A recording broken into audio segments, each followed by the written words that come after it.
Devin Booker and KD look like the duo that I think a lot of Suns fans want to see them be. Joel Embiid goes down again, and Jamal Murray actually leads the Nuggets in scoring, at least in a win. We're going to talk about it all and more on today's NBA Game Night. When that final buzzer rings, you know it's time for Locked On NBA Game Night. All the post-game reactions to every game across the league, every single night, with insights only the hosts at Locked On can provide. It's the true NBA fans' one stop for all the action.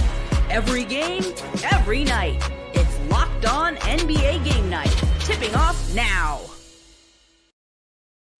Thank you for tuning in to NBA Game Night, where it's every game, every night. I'm Haize, host of Locked On Bulls. I got Swipa with me, host of Locked On Nuggets. And we're jumping right in today. 8 games tonight on the slate. The Suns, we're starting off there. Devin Booker with 34 points, 8 assists. Kevin Durant with 30 points, 8 assists. And the Suns and the Jazz absolutely went off as far as scoring wise. We got David Locke, host of Locked On Jazz, and his thoughts from the game here. In a masterclass of offense, the Suns and the Jazz put on a show. Both teams had their season-high points in the first quarter. Both had their season-high points in the first half. Both teams had their season-high points through 3 quarters. The Suns end up beating the Jazz by the final score of 134-126. The three-point shooting in this game just electrifying. The two teams combined for 44 of 84 from 3. Both teams hit 22 threes in the game. The Jazz shot 56%. The Suns shot 53%. The Suns end up taking 12 more shots in this ball game because they turned it over a few less time and grabbed a few more offensive rebounds. Jazz got fabulous performances from John Collins, who had 22 points, 6 rebounds, and 6 assists. Keontae George continues to play well, and Jordan Clarkson returned to the lineup with 23 points and 4 assists. Great offensive night. The Suns had more offense than the Jazz is the simplest way to say it. So, Swiper, David feels there that that just came down to the Suns having more offense than the Jazz. How you feeling about this game, Swiper? Well, yeah, I think, having Kevin Durant on the court for the Phoenix Suns, it obviously adds just a tremendous different kind of offense to the team. And, one of the things that the Suns struggle with is that when Kevin Durant's not in the lineup, the defense is so heavily slanted towards Devin Booker and then Bradley Beal that it's forcing them to it's forcing the offense to have to score with like their fourth and third options more often than not. And then the shot making quality is just not going to be the same because you don't have like your best player on the court. But then when you watch them play tonight, now their defense wasn't good tonight at all, which is, they've been pretty good with Kevin Durant on the court defensively. But one of the things is that tonight, like Kevin Durant has this ability just to be able to attack you in single coverage off the dribble or just even at the spot up. And again, his passing, I had to really, we were talking the other day with someone else, and I really just think Kevin Durant's passing, it just continues to be underrated because he just doesn't have the reputation. But you see tonight, the next level passing, the connected passes that you need to have, he was able to execute that at a really high level. And when him and Devin Booker, and we saw this in playoffs, when they're shot making on the same level, they're very difficult to beat. Now, you can counter that with certain things. With the Jazz, they just simply don't have the personnel to do it.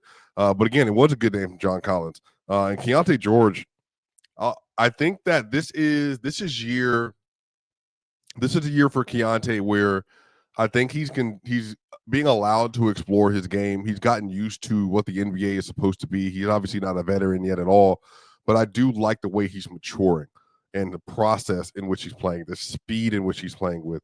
You get a great 18, 6, and 9 game from Keontae George, and he's 6 of 13, 3 of 7. He's one of the foundational building blocks for the Utah Jazz going forward, and you get to see him go versus Devin Booker and go versus Kevin Durant in games like today.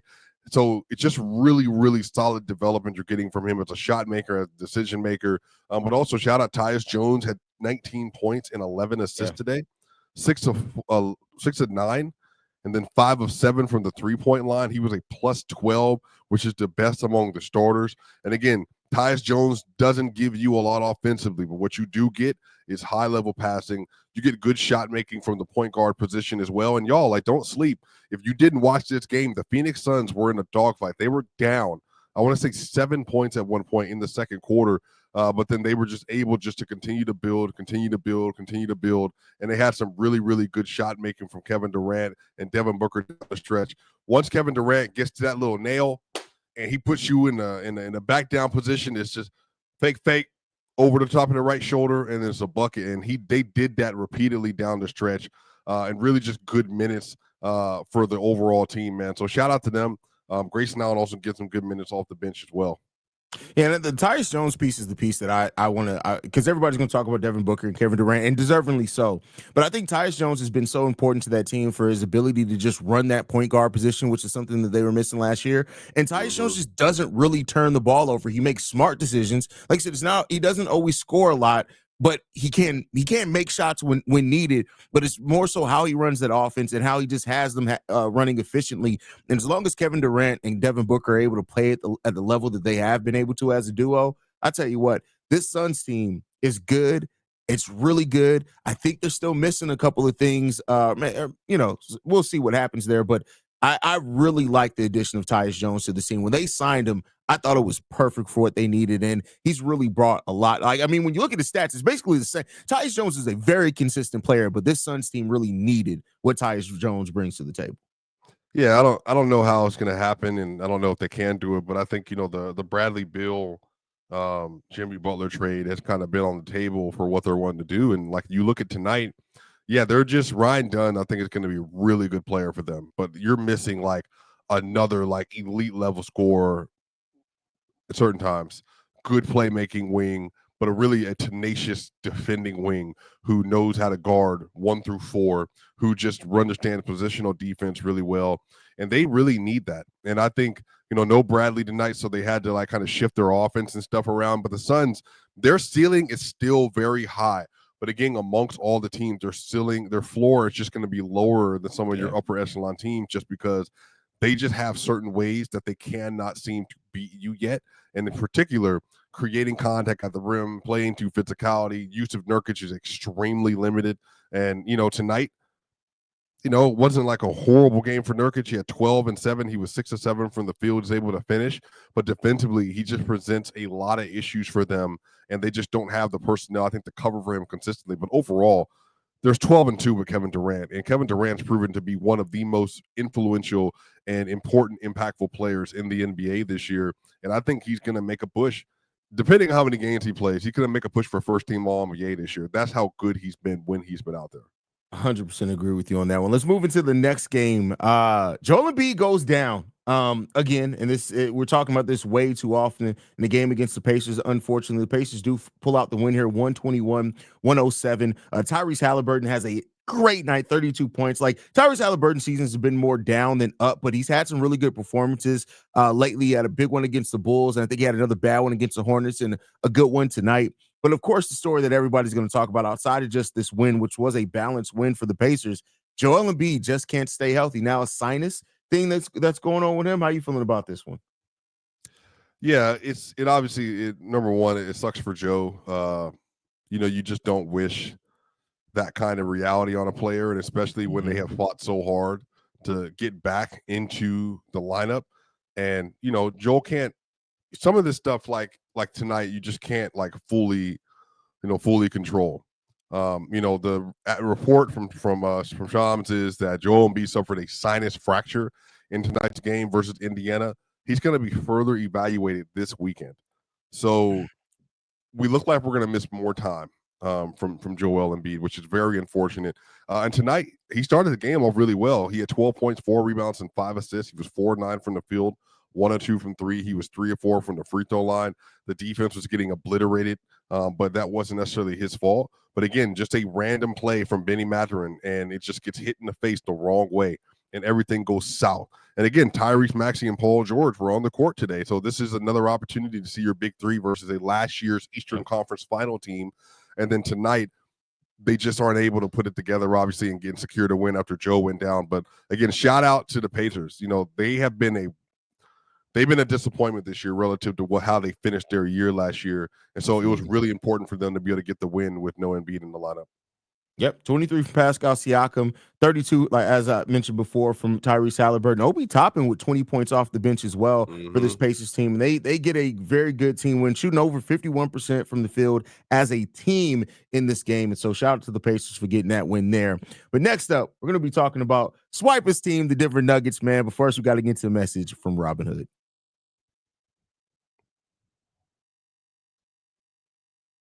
All right, with Robinhood Gold, you don't need a silver spoon to eat up the financial favors of the 1%. Robinhood Gold allows others to get the rates and perks usually reserved for the high society. Now, the resourceful individual with Robinhood Gold can earn the very liberal rate of 4.25% APY on uninvested cash and be rewarded with a handsome 3% retirement boost on IRA account contributions. Robinhood Gold provides the privileges of the high net worth for any net worth. These generous benefits are now available for only $5 a month. The new gold standard is here with Robinhood Gold. Sign up at Robinhood.com/gold. That's Robinhood.com/gold. Terms apply. For product specific disclosures, visit Robinhood.com/gold. Investing does involve risk. Rate may change, and gold membership is offered by Robinhood Gold, LLC. More game night coming up next.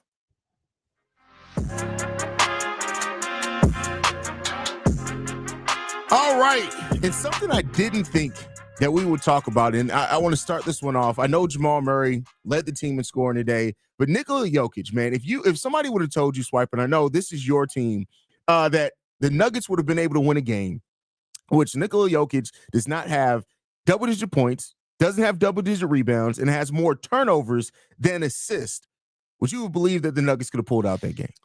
I mean, the only reason yes is because Joker historically, and I'm sure you know this, Haize, has never, ever wanted to be a high volume anything.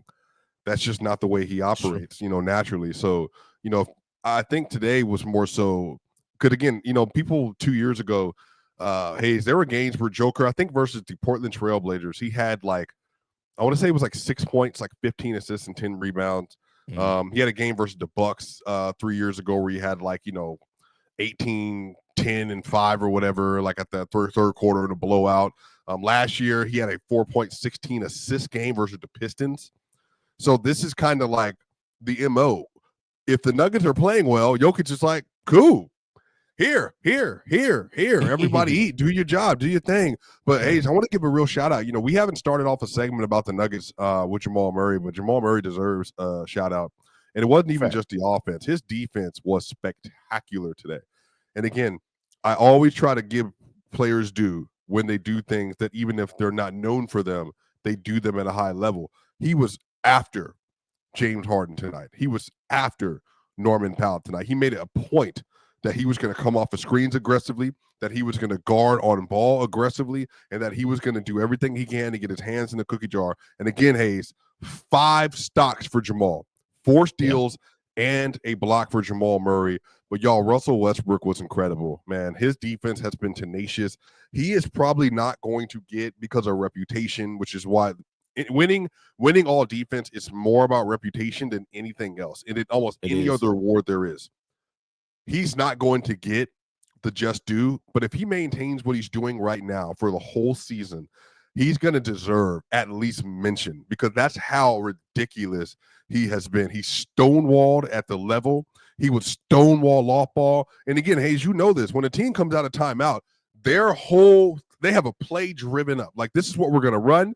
These are the basket we're about to create. This is the advantage we're going to create. Russell Westbrook, from the bottom right corner all the way to the top of the key, ran a perfect trail, stole the ball on basically an entry pass for a dunk to close out the game. And how do you know how great he was? Russ was 2 of 9 from the field, and he was a team high plus 21 because of how aggressive he played. By the way, Michael Porter Jr., another great game. He had 12 points in the third quarter, changed the outlook of the game. The Nuggets had a 23-5 run inside of the third quarter, and I want to say they won the third quarter. I want to say 20, because they were up 74 to 62, Haize, and so they won that quarter because the score was 48-47 at the end of the second quarter. They dominated. And again, this is the best defensive game for the season for the Nuggets, outside of maybe one other, maybe the Thunder game down the stretch or whatever, but just an overall really good game. James Harden, Haize, we talked about him before. I think he's had an incredible year. People have been if you're a stat watcher, Haize, then you're like, oh, well, he's shooting not great from the field. So what? Yeah. He's been doing everything for that team until you can understand why at this advanced age his shooting splits are going to be kind of reflective of how good he's been. But tonight, he genuinely was not a good James Harden game. Norman Powell finally cooled down, averaging 32 points a game versus the Nuggets leading into this game. And the one other thing they did in here, the defense was kind of struggling for the Nuggets, and so Michael Malone, he put Jokic on Nicholas Batum and on Chris Dunn to kind of get rid of that pick and roll game with James Harden and Ivica Zubac, and literally that broke the game apart for the Nuggets. When you look at the Clippers, because they have been playing, I think, better than a lot of people thought they would coming into this, especially with Kawhi not playing a game yet. Norman Powell's had a great run. Like I said, he cooled off in this game. Are you worried that with introducing Kawhi Leonard back to the team, because it looked like he's gearing up and getting ready for a return, is it going to disrupt the Clippers more? And the way that I look at it is that by time this team acclimates to playing with Kawhi Leonard again, more than likely he's going to go down again. Like, I don't wish that upon nobody, but you just got to look at the reality of it. And the question is how long? Because when Kawhi's on the court, he's great, and that's always been the case. But there's that big question on how long is he going to be able to stay on the court. And with the rhythm that the Clippers have built so far this season, even with the loss here, are you worried that bringing Kawhi back is going to kind of disrupt the flow that they've built up? I mean, I think that's an interesting question. I am saying no, just because Kawhi Leonard has played with this team for years, and they know what they're doing around him. But also, they've already had a top 7 defense this year, Haize.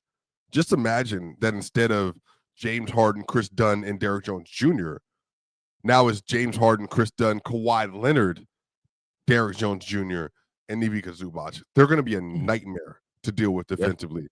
So, especially with Ty Lue. Ty Lue's a genius in terms of developing schemes to stop you defensively.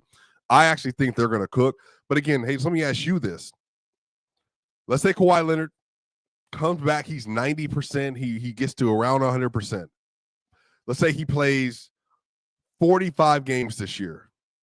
45. So we're already 20-something, and he plays 45 games this year. Mm-hmm. Do you think that if they were to get Kawhi for 45 games, they maintain this level of defense, do you think they can make a push for a top 6 seed in the Western Conference? I do. I think the defense and like I said, Kawhi, when he's on the court, we know what Kawhi is going to be. He's going to even make that defense even stronger, and the switchability of that team. Yeah, I think they can push for a top 6 seed in the Western Conference for sure. Right. So I agree. Yeah, I'm excited to see it. Again, the West is going to be so diluted for the course of the year, but I said the Clippers are going to be good coming in. Everybody was just kind of tripping off like, oh, well, they don't have this, and that. Like, bro, like James Harden is a great floor raiser regular season. They got a bunch of role players. Chris Dunn and Derrick Jones Jr. for cheap as really excellent wing defenders. Yeah. I'm telling you, man, they got something special. And I don't know, did you like Chris Dunn when he was in Chicago? Brief. He had his stretches in Chicago. Okay. He had his stretches in Chicago.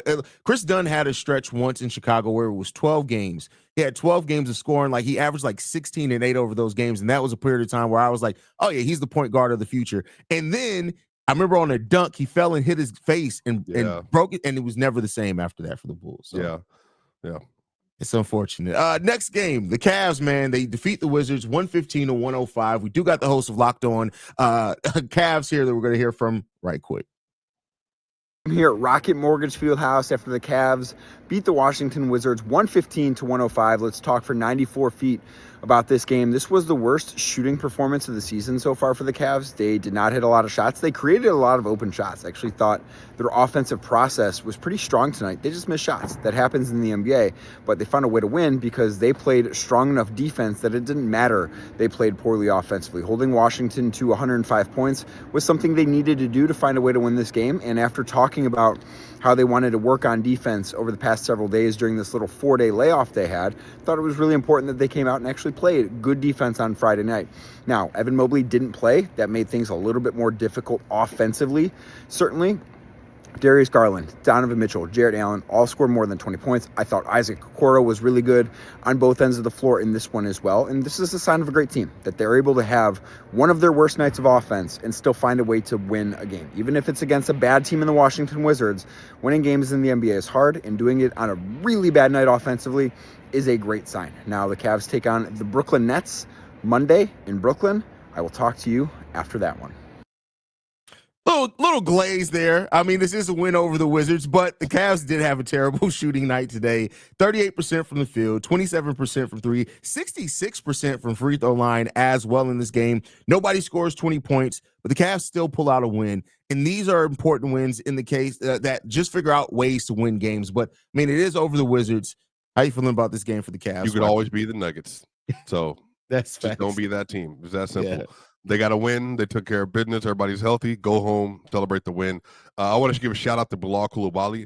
27 points, 6 rebounds, and 5 assists, 10 of 18, 5 of 8, and 2 blocks. That dude is, I'm not saying he's going to be a two-way star, but I'm like, him and Alexander Sarr, they might have something. They might got something in Washington. They may have. We'll see. But next up, we're going to talk about the rest of the games around Friday. Now we got 4 games to catch up on. But before we get into that, got to get to a message from FanDuel. Get ready to tackle the NFL action with FanDuel, America's #1 sports book. Because right now, new customers can bet $5 and get $150 in bonus bets if you win.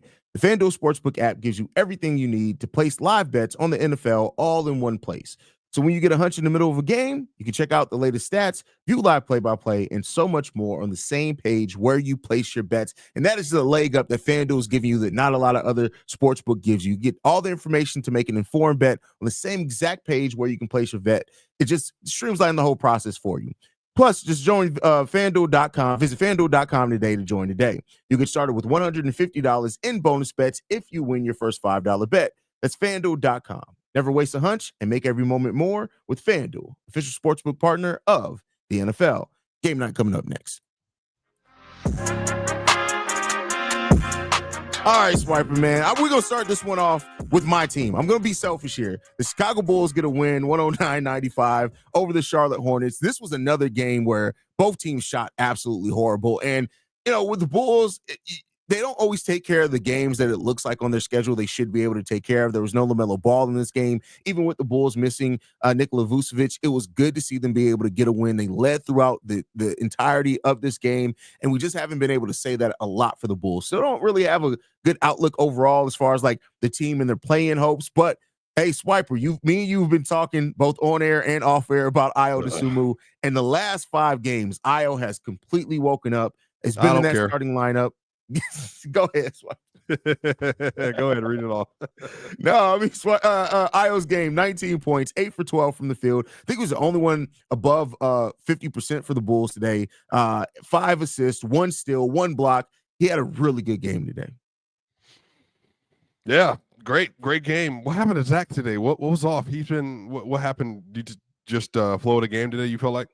Yeah, I mean, he had 2 scoreless quarters in this game. And Zach LaVine has been trying to do this thing where he allows his scoring to come along naturally, and he's not like really being that high volume scorer he was before most games.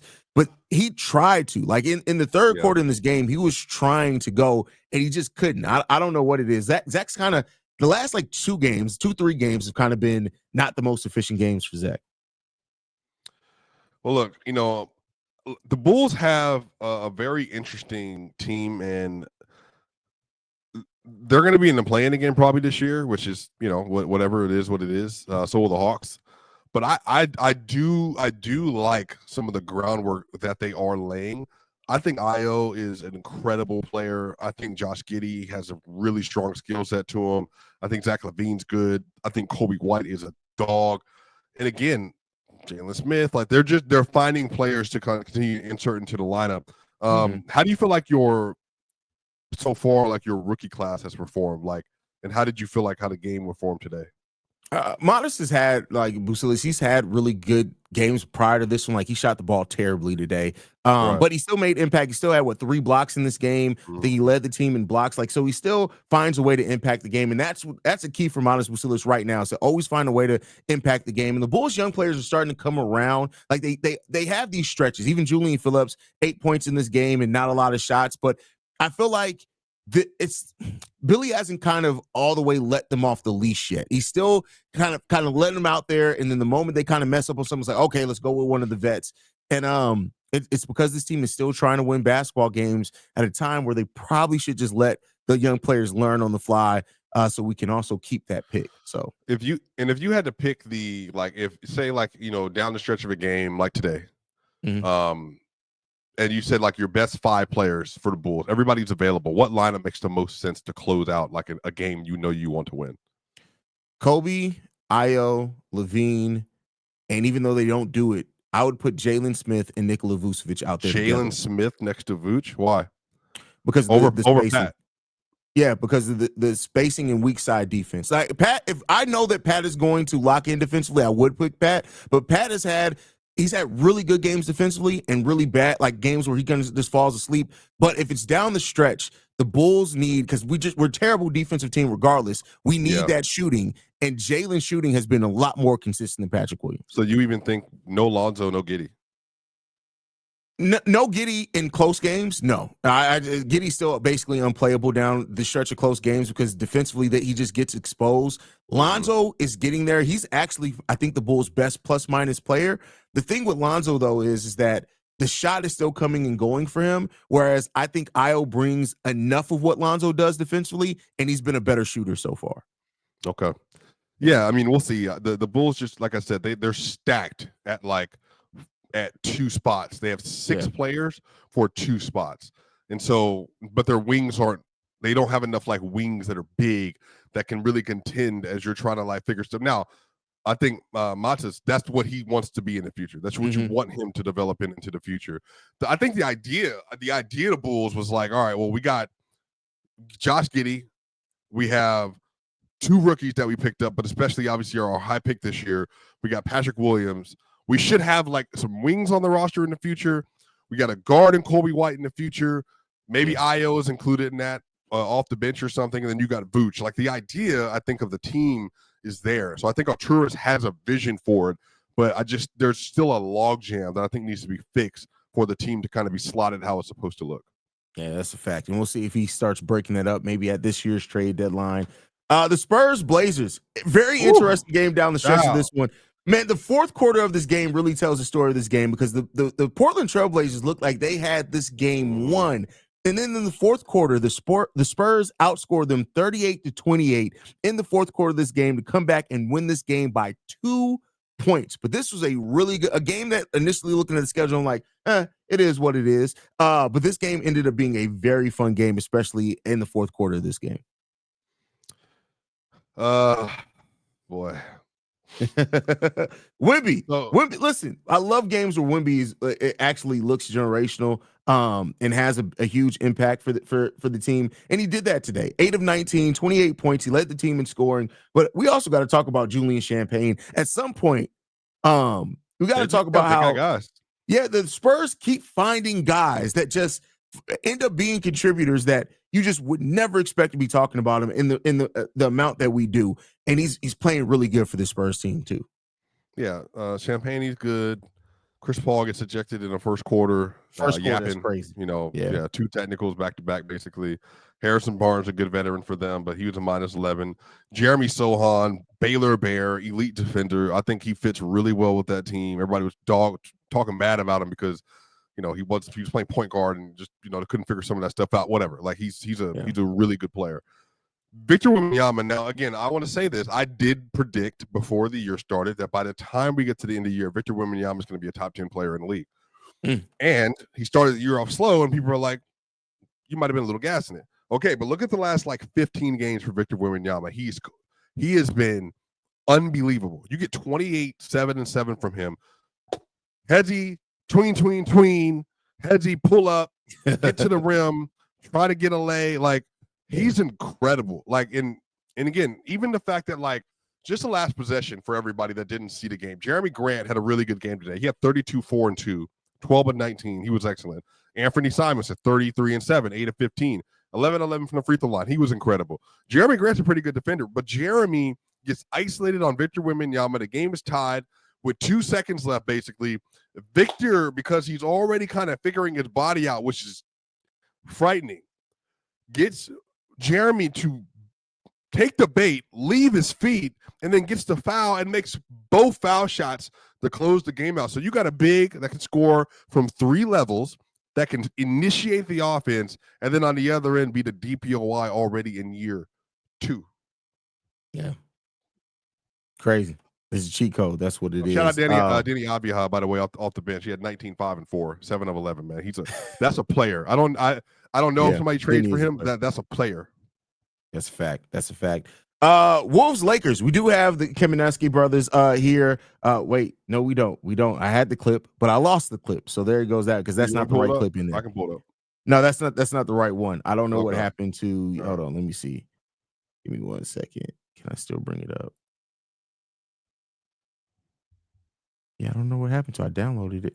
Don't worry about it. It is what it is. But Lakers, Wolves. Wolves win this game 97-87 over the Los Angeles Lakers. This is a game where I know that the Lakers, they didn't have their full roster or whatever, but the Lakers defense got exposed in this game. And the Minnesota Timberwolves have not necessarily played the best in this game. Now both teams sit right around the same record, but overall, this Lakers team that started off the season with a lot of fire, have completely kind of lost that. And I don't know what it's going to take to regain that. We've heard rumors that they could be interested in looking to make a move for Valanciunas sooner rather than later. But when you look at these two teams, Swiper, between the Minnesota Timberwolves and the Lakers, which ones do you think is going to pull it together enough to make a run towards the playoffs at the end of this year? Minnesota, not even a question. They're way more talented. They're a more talented team. Yeah, more not. Their coaching, their scheme makes sense. They have a defense that you can depend on. They got a top of the end talent you can depend on. I'm not like Lakers. I'm not trying to be mean. I'm genuinely not. LeBron James and Anthony Davis have been losing their minutes all year. They don't have any positive defenders on their roster except for Anthony Davis and for Vando, and he's not playing. He might not be fully healthy all year. LeBron is I don't know. Obviously hope he's okay. He's on personal time right now, taking care of his business. You got Austin Reeves, D'Lo. They just don't have guys to win you multiple tough games in tough series. So the Minnesota Timberwolves, I know that they can rely on Rudy Gobert and Anthony Edwards. At the end of the day, they can rely on them to do something the Lakers just simply do not have. There you go on that one. Last game of the night, the Grizzlies over the Brooklyn Nets in this one. Ja Morant, who said ever since he said he's not going to dunk anymore, I feel like he's had a highlight reel dunk in every game since then. Ja Morant just likes to troll. 135-119 over the Brooklyn Nets in this one. Ja only scores 13 points, but they still win this game. How you feeling about this game overall? Yeah, the Grizzlies are taking care of business. They're winning games. They're currently listed as the number 2 seed in the Western Conference. They're a top 5 team on offense and defense, I believe. Maybe still after tonight they are. They have a great roster. I think Taylor Jenkins is a great coach.